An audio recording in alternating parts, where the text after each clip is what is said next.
Ahoj, já vás zase po delší době vítám tady na kanálu Štěstí bez úzkosti a v dnešním videu se budeme zabývat tématem perimenopauza a menopauza u žen a jaký vliv má vlastně na úzkosti a celkově na naše duševní zdraví.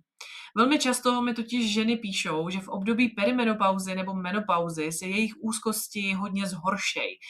Celkově i vtíravý myšlenky, negativní myšlenky jsou intenzivnější, je těžší s tím cokoliv udělat. Někdy ty ženy popisujou, že mají pocit, jako kdyby každý jejich den byl jako kdyby před menstruací, jsou přecitlivělí, jsou podrážděný, někdy mají pocit, že se zblázněj z toho všeho, co vlastně se jim honí hlavou a co prožívají. A taky si někdy připadají, že vlastně to, co se naučili a co jim doteďka fungovalo, tak jim teďka přestává fungovat a že jsou psychicky zase úplně na začátku, kde byli před nějakou dobou. A já vám v dnešním videu chci říct, proč se to děje, proč to rozhodně neznamená vaše selhání, ani že se vracíte na začátek a co vám může pomoct.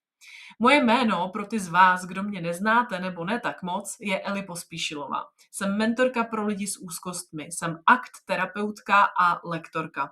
Já sama jsem si před lety prošla velmi těžkými záchvaty úzkosti a panickými ataky, ze kterých se mi podařilo se dostat téměř bez léků. A dneska pomáhám ostatním lidem pochopit svoje prožívání a žít klidnější život. Pojďme se nejdřív podívat na to, co to vlastně je perimenopauza a co to je menopauza a jaký vliv mají vlastně na naší psychiku. O perimenopauze se mi přijde ještě moc nemluví, nicméně je to velmi z mýho pohledu jako aktuální téma a spousta žen je překvapená, když se dozví, že něčím takovým můžou procházet. Perimenopauza je období, kdy se tělo postupně hormonálně mění ještě před samotnou menopauzou, neboli přechodem. Menopauzu známe jako lidově řečeno jako přechod. Perimenopauza nejčastěji začíná někdy mezi 40. a 50. rokem věku ženy. Někdy se může stát, že začne i dřív, někdy třeba kolem 35 let. To záleží, je to hodně individuální a může trvat několik let.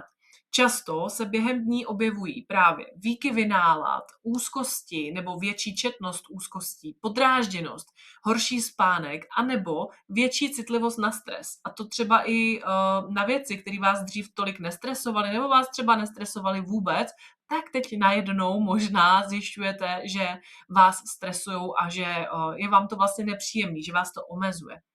No a menopauza je moment, kdy žena přestává úplně menstruovat. Průměrně menopauza nastává někde kolem toho 50. roku věku života, ale zase je to individuální. Pamatuju si, že třeba u mojí maminky menopauza nastala někdy po 40. Myslím si, že to bylo tak 42-45 let, takže zase je to individuální, ale udává se plus minus někdy kolem té 50.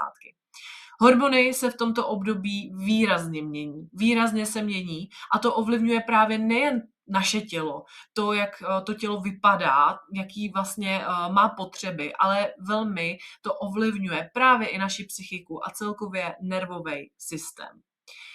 Jak to poznáte?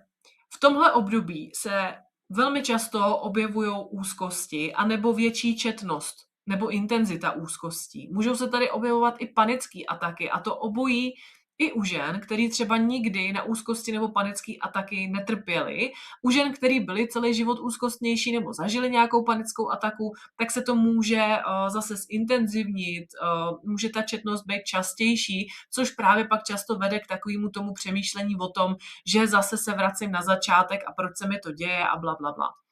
Žena v tomhle období bývá hodně podrážděná, má hodně emoční výkyvy nálad, jsou tady daleko intenzivnější právě různý katastrofický scénáře. Ta mysl se zdá být taková lepivější, děsivější. Můžete mít dokonce někdy pocit takového jakoby zahlcení, přestože nemáte pocit, že by se ve vašem životě dělo něco jako novýho, co tam doteď nebylo a teď najednou vás to zahlcuje, přestože ještě nedávno vás to třeba nezahlcovalo. No a z tohohle právě nastávají ty pocity toho, že se to vrátilo, nebo že jsem zase na začátku. Pokud se v tomhle poznáváte, tak vás chci uklidnit, že to, že se znovu objevujou nějaký silný pocity a nepříjemné myšlenky, tak rozhodně neznamená, že jste zpátky na začátku. Jenom jediný, co to znamená, že vaše tělo prostě se mění. Mění se a potřebuje víc vaší pozornosti. A dost možná jiný přístup, jiný tempo, než na který jste byli doteďka zvyklí.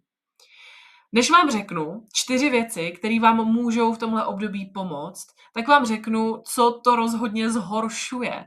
Protože je dobrý vědět i to, čemu se třeba vyvarovat, na co se zasoustředit a co se snažit nedělat, nebo pracovat na tom, abyste to prostě eliminovali nebo nedělali. Jedna z nejčastějších věcí, co to rozhodně zhoršuje, je takový to kontrolování úzkosti.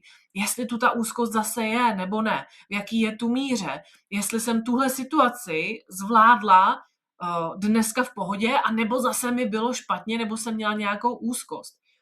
Stejně tak googlení různých nových příznaků, symptomů, které jste doteď třeba neměli. To vlastně nepomáhá jako nehledě na to, ať už v té perimenopauze, menopauze jste nebo ne, jo. Prostě ve chvíli, kdy máte nějaký nový symptom a začnete ho přehnaně vlastně sledovat a googlit si, co by to mohlo být, tak vám internet a dnešní AI může nabídnout spoustu věcí, co by vám tak mohlo být, a vás to spíš jako rozruší, ještě víc to napne tu strunku té vaší nervové soustavy, než aby jí to povolilo. Takže to taky není úplně dobrý přístup. A další věc, co to rozhodně zhoršuje, je neustálý přemílání těch negativních myšlenek, těch katastrofických scénářů. Jak já tomu říkám, že se necháte zaháčkovat těmi svými myšlenkami. Zaháčkovat znamená, že jim začnete věřit. Že ty svoje myšlenky začnete považovat za pravdu, za něco, co je prostě fakt, nebo že se to fakt může stát, a tím pádem vlastně vás to nutí furt o tom přemýšlet, rozvíjet ty scénáře a tudíž se i blbě a čím dál hůř cítíte. No a pak, co je tady taky hodně často to vidím u žen, zase teda nejenom v perimenopauze a menopauze, ale tady v tom období vám to zhorší ještě víc, je tlak na sebe. A tady to myslím konkrétně tlak ve smyslu, chci být zase v pohodě, už abych byla zase normální, chci a potřebuji fungovat zase jako dřív. Čím víc na sebe v tomhle období tlačíte, tak ten váš nervový systém prostě jenom zase zůstává v pohotovosti, namísto toho, aby se mohl uvolnit a abyste se i vy cítili líp a klidněji. Teď se ale pojďme podívat na ty 4 věci, které vám naopak můžou pomoct. Klidně si vemte poznámkový papír, blog, cokoliv a napište si cokoliv, co vás zaujme a řeknete si, jo, tohle bych mohla zkusit, ať nezůstanete jenom u sledování videí, ale jdete s tím i něco udělat.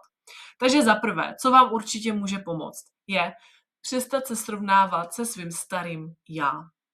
Dřív jsem zvládala víc, dřív jsem vydržela víc, dřív jsem byla víc v pohodě. Vy se měníte. Vaše tělo se mění a to jako bez nadsázky prostě prochází velkýma hormonálníma a na základě toho i fyzickýma celkově změnama. Takže tím, že se měníte, tak nemůžete být stejná, jako jste byla před rokem, před 5 lety nebo před 10 lety. Na tuhle změnu fyziologickou je prostě potřeba jenom zareagovat správným způsobem. Takže vy se potřebujete netrýznit za to, že už něco nezvládáte tak jako dřív, ale potřebujete se naučit fungovat jinak. Druhá věc, která souvisí s tou první, je přestat bojovat se svým tělem. Vaše tělo teďka možná už prostě nezvládá ten dlouhodobý stres a tlak. Nezvládá ignorování potřeb. Jo? Možná, že doteďka vám to jako tolerovalo vaše tělo, jo? Ale teďka v tomhle období prostě už ne. A dává vám to dost jasně najevo, že už ne.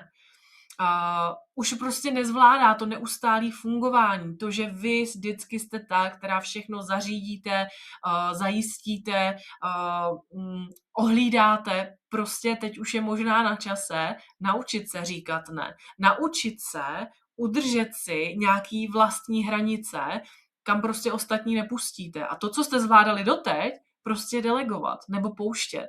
Nebrat si toho na sebe tolik, protože vaše tělo to v tuhle chvíli prostě už nechce a nezvládá. Co vám může pomoct, je naopak zpomalit, naučit se být laskavější sama k sobě, naučit se odpočívat bez pocitu nějakého provinění se nebo pocitu viny, že jste si dovolili odpočívat nebo dělat věci, které vás baví, místo věcí, které děláte třeba pro druhý, pro rodinu, pro děti, pro partnery a tak dále. Co vám velmi pomůže, je naopak, než s tím tělem bojovat, tak se mu naučit pomáhat, pracovat s ním, naslouchat jeho potřebám, protože ty potřeby má, jenom vy je třeba pořád ignorujete. Můžete vyzkoušet různý somatický cvičení, můžete začít cvičit hormonální jogu, která vám velmi může ulevit a pomoct v tomhle období. A co vám taky v rámci ještě vlastně tohohle těla, vašeho těla, může pomoct, je zaměřit se trošku víc i na to, co jíte, co dáváte tomu svýmu tělu, protože vy potřebujete ho vyživit, potřebuje mít dostatek vitamínů, minerálů, bílkovin a to nedostane z pečiva, nedostane to z mléčných výrobků ani z tuny sladkostí. Je jasný, že člověk na to má chuť, protože to tělo třeba nezná jiný způsob stravování, ale pokud se zaměříte i na svůj jídelníček a dáte si do toho svého jídelníčku věci, které vaše tělo naopak podpoří a vyživí, tak 100% vám zaručuju, že ucítíte nejenom tu fyzickou úlevu, ale i tu psychickou. Nicméně o stravě a vlivu na psychiku natočím někdy nějaký jiný video, protože to bychom tady mohli být ještě dlouho. Třetí věc, která vám může pomoct, je odstup od katastrofických myšlenek. Velmi často se u žen v tomhle období objevují myšlenky jako, že už navždycky mi bude psychicky blbě, nebo tohle to nemůžu zvládnout, nebo co když se zblázním, nebo já jsem se snad zbláznila. Pocit nebo myšlenka, že všechno je zpátky, že jste zase na začátku, že už nikdy nebudete normální. Tohle všechno jsou jenom vaše myšlenky. Je to nějaký výplod vaší mysli a rozhodně to není realita a ani pravda.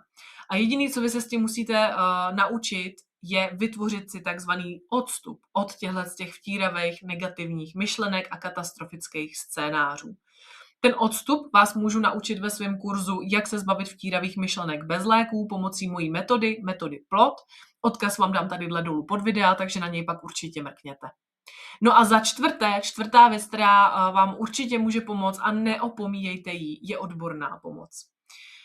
Někdy vám může pomoct, když zajdete za svým gynekologem, udělá vám různý testy, aby zjistil, jak na tom jste, jak ty hormony, v jaký jsou rovnováze nebo nerovnováze.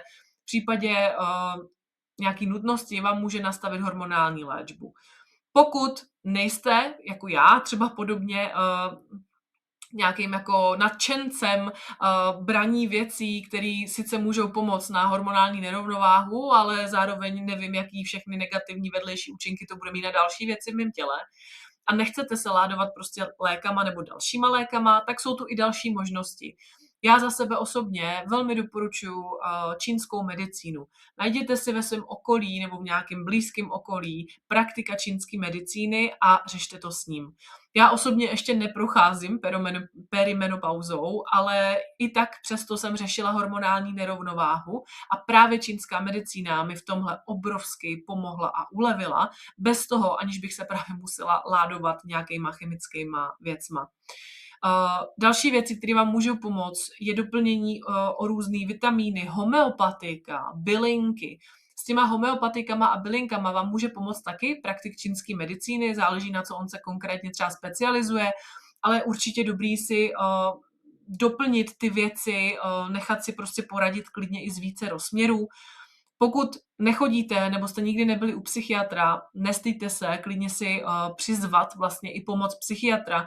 I ten vám může pomoci nastavit nějakou medikaci v případě, že už jste třeba hodně vyčerpaný, že už vás to hodně omezuje v běžném fungování nebo už třeba dlouhodobě máte problémy se spánkem. Zase, pokud nejste zastánci chemické cesty, nebo jak to říct, tak zajděte za ním, informujte ho o tom a hledejte další možnosti, co můžete brát třeba místo těch léků.